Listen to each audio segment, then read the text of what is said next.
राख में जिंदा। 15 साल बाद जब आरव अपने गांव लौटा तो हवाओं में कुछ बुझी हुई सी आग अब भी बाकी थी। पूरे गांव ने उसकी वापसी को शांति से स्वीकार किया, लेकिन कोई भी उस हवेली की तरफ देखने की हिम्मत नहीं कर पाया जहां उसकी मां की चीखों के साथ सब कुछ खाक हो गया था। उस रात को गांव वाले भूलना चाहते थे, पर राख अब भी उड़ी उड़ी हवा में बिखरती थी।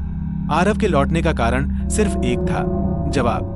क्या वाकई वो आग एक हादसा थी या कुछ और? गांव के लोग अब भी कहते थे उसने खुद को नहीं जलाया था, किसी ने उसे जलाया था और वो अब भी उस घर में है।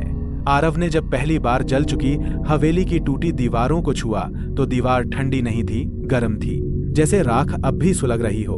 उसने अंदर कदम रखा और एक साया झपटा, पर वो कोई नहीं था, बस उसका अतीत जो अभी जला नहीं था। एक दरवाजा जो कभी खुलता नहीं था वो अपने आप कराहते हुए खुला। अंदर की हवा सांस लेने लायक नहीं थी, लेकिन आरव ने पहली सांस ली और किसी ने उसकी गर्दन के पीछे से फूंक मारी।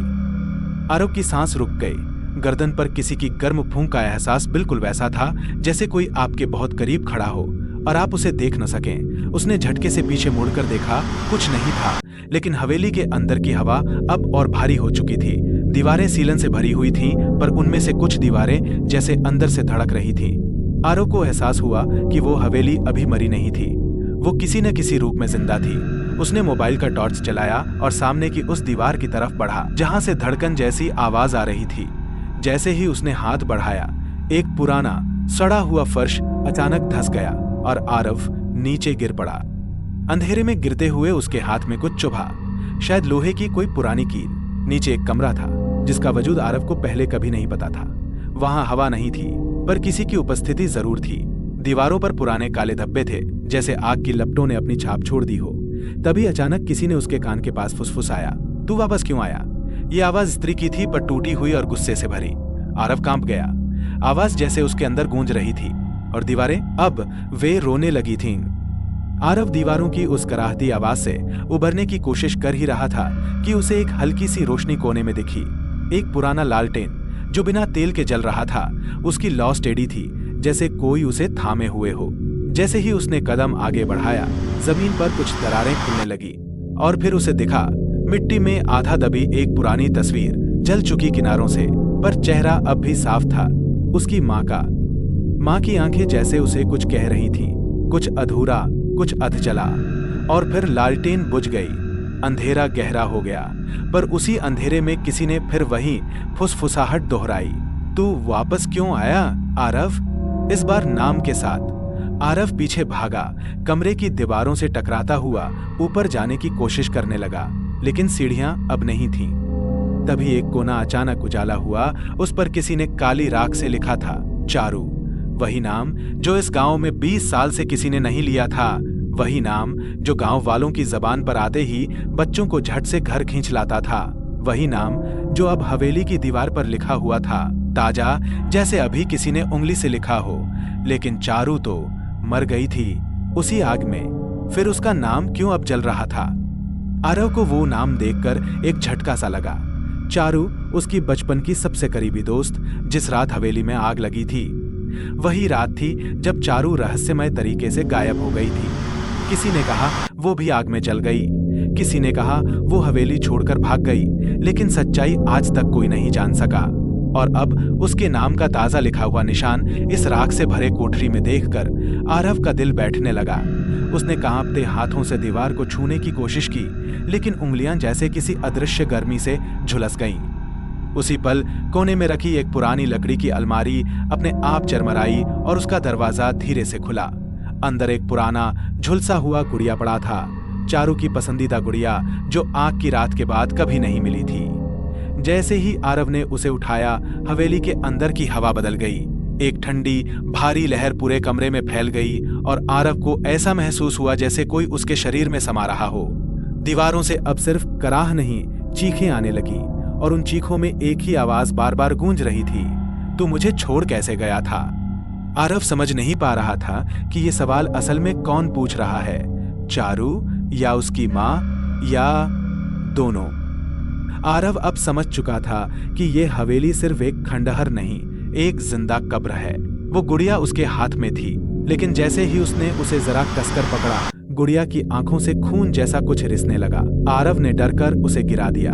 तभी दीवारों पर उभरी आग की लपटें दिखीं, जैसे राख की परतों के नीचे कोई अब भी जल रहा हो। एक परछाई दीवारों पर रेंग रही थी, कभी बच्ची की, कभी एक औरत की, कभी कोई अधजली आकृति।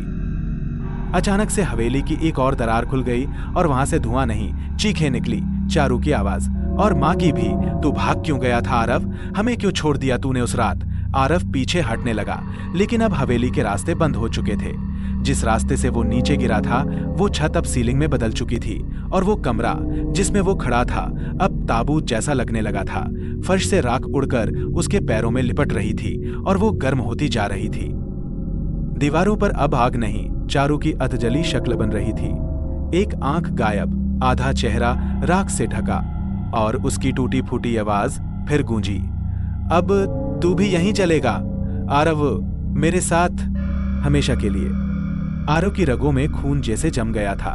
चारू की वह अधजली आकृति अब सिर्फ परछाई नहीं रही, वो धीरे धीरे ठोस आकार में बदल रही थी। उसकी आधी जली आंखें जैसे सीधे आरव की आत्मा को देख रही थीं। उसकी आवाज कमरे में गूंजती नहीं, बल्कि आरव के अंदर गूंज रही थी। तेरे लिए ही तो मैं उस रात वहां थी, तुझे बचाने के लिए, और तू भाग गया। हवेली की दीवारें अब धड़धड़ाने लगी थीं, जैसे किसी ने उन्हें जबरदस्ती बंद कर दिया हो और अब अंदर कुछ बाहर निकलना चाहता हो। आरव ने भागने की कोशिश की, पर हर कदम के साथ जमीन नरम होती जा रही थी, जैसे राख में फंसता जा रहा हो। उसने चारू से कहना चाहा, मैं डर गया था, मैं सिर्फ एक बच्चा था, लेकिन शब्द उसके होठों तक आकर रुक गए। चारू की आकृति ने हाथ बढ़ाया और राख से भरे फर्श से एक जलती हुई चूड़ियां उठाईं, वही चूड़ियां जो उसकी मां पहनती थी। तू अकेला नहीं भागा था, तूने सबको मरने दिया, उसने कहा। अब दीवारों पर जलते हुए चेहरे दिखने लगे, मां, चारू और कई अनजाने लोग। आरव को समझ आ गया, ये हवेली सिर्फ उसकी नहीं, उन सब की कब्र थी जो जले थे, और अब वो सब राख से उठ खड़े हुए थे। आरव की सांसें तेज हो गईं और उसके दिल की धड़कन तेज होती गई। हवेली की राख से भरी जमीन अब उसके पैरों के नीचे जीवंत हो रही थी, मानो कोई जिंदा जाल फैल रहा हो। उसने महसूस किया कि ये सब सिर्फ आग की वजह से नहीं था, कोई शक्तिशाली और अज्ञात कारण था जो इस हवेली को जलाए बिना खत्म नहीं होने दे रहा था। अचानक हवेली के भीतर एक पुरानी लकड़ी की ट्रंक खुल गई, जिसमें जमाने पुरानी कुछ किताबें और कागज रखे थे। आरव ने झिझकते हुए उस ट्रंक को खोला। किताबों की खुशबू में भी जलने की महक थी। एक पुरानी डायरी मिली, जिस पर लिखा था, आग ने सब कुछ नहीं जलाया, कुछ गुप्त पाप हवेली में दफन है। आरव ने डायरी पढ़नी शुरू की। हर पन्ने पर हवेली में छुपे एक डरावने राज के संकेत थे। पता चला कि उसकी मां और चारू के परिवार के बीच पुराने दिनों में एक खूनी विवाद हुआ था, जो कभी साफ नहीं हो सका। ये आग केवल बदला लेने के लिए जली थी, और जो जला उसकी आत्माएं आजाद नहीं हो पाईं। डायरी के आखिरी पन्ने पर एक चेतावनी लिखी थी, जो सच जान ले वह भी राख में खो जाएगा। आरव की आंखों में डर और जिज्ञासा दोनों चमक उठे। आरव ने डायरी में लिखे हर शब्द को ध्यान से पढ़ा। पता चला कि हवेली में छुपा सच सिर्फ आग और बदले से कहीं ज्यादा भयावह था। ये आग उस रात नहीं लगी थी जब सब कुछ खत्म हुआ था, बल्कि ये एक शाप था जो सदियों से इस जगह को जलाता आ रहा था। डायरी में लिखा था कि हवेली के नीचे एक प्राचीन कक्ष था, जहां एक काला तंत्र किया गया था। उस तंत्र के कारण आत्माएं शांति नहीं पाती थीं, और हर बार जब कोई उस हवेली में आता, वह शाप जाग जाता। आरव को विश्वास नहीं हो रहा था कि उसकी मां और चारू सिर्फ इस काले जादू की वजह से जली थीं। डायरी में एक नक्शा भी था जो उस प्राचीन कक्ष का रास्ता दिखाता था। आरव ने तय किया कि वो उस कक्ष तक जाएगा, सच का सामना करेगा और शायद इस सांप को खत्म करेगा। लेकिन जैसे ही उसने नक्शा फोल्ड किया, हवेली की दीवारों पर घुमावदार लाल रंग की लकीरें उभरने लगी। ये लकीरें जिंदा थीं और धीरे धीरे उनके बीच से गूंजने वाली आवाजें आने लगी। तुम इसे नहीं छोड़ सकते, तुम हमारे साथ हो। आरव ने अपनी पूरी हिम्मत जुटाई और काली लकीरों के बीच से गुजरते हुए नीचे के कक्ष की ओर कदम बढ़ाए। आरव नीचे उतरते हुए महसूस कर रहा था कि हवेली का हर कोना उसे निगलने की कोशिश कर रहा है। उस काले कक्ष तक जाने वाला रास्ता पुराना, गंदा और गहरे अंधकार में था। दीवारों पर जड़ी काली बेलें जैसे जीवित हों, उनके कांटों ने उसकी कलाई काट दी। उसकी सांसें तेज हो गईं, पर उसका इरादा मजबूत था। कक्ष के दरवाजे पर एक पुराना ताला लगा था, जिस पर अजीबोगरीब निशान बने थे, शायद उसी तंत्र की भाषा। आरव ने डायरी में लिखी मंत्रमाला याद की और जोर से कहा। ताला खुद ब खुद खुल गया। अंदर का दृश्य देखकर आरव के होश उड़ गए। वहां राख के बीच एक पिटारा रखा था, जिसमें कुछ जली हुई हड्डियां और पवित्र रिंग्स थीं। तभी पीछे से एक कड़क आवाज आई, कौन है जो मेरी नींद भंग करता है? एक भूतिया छाया प्रकट हुई, जिसकी आंखें लाल थी और जो धीरे धीरे करीब आ रही थी। आरव ने पीछे हटते हुए कहा, मैं उस शाप को खत्म करने आया हूं जो इस हवेली को जला रहा है। छाया ने ठंडी हंसी दी और कहा, शाप तो तुम्हारे खून में है, तुम्हारे खून में ही हमारी आजादी है। आरव की धड़कनें तेज हो गईं। अब उसे पता चल रहा था कि यह लड़ाई सिर्फ हवेली की नहीं, उसकी अपनी रूह की भी थी। आरव ने अपने अंदर की सारी हिम्मत जुटाई और छाया की तरफ कदम बढ़ाए। अगर मेरे खून में ही शाप है तो मैं इसे खत्म करूंगा। मैं इस हवेली की आत्माओं को आजाद करूंगा। छाया ने धीमी, खौफनाक हंसी के साथ कहा, तो आओ देखो कि तेरे खून में कितना जहर है। तभी हवेली की दीवारें हिलने लगीं और चारू की आवाज ने सारी जगह गूंज उठी। आरव, तेरी हिम्मत ही हमारी मुक्ति है।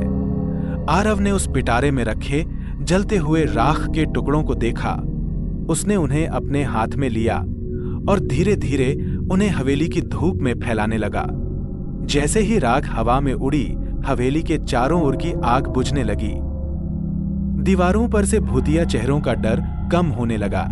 एक एक कर कराहती आत्माएं शांति से उड़ गईं। चारों की परछाई ने एक मुस्कान दी और कहा, अब हम सब आजाद हैं। अथन हवेली के बाहर सूरज की पहली किरणें आईं और आरव ने महसूस किया कि वह न सिर्फ अपने परिवार का बदला चुका रहा था, बल्कि अपनी आत्मा को भी आजाद कर रहा था।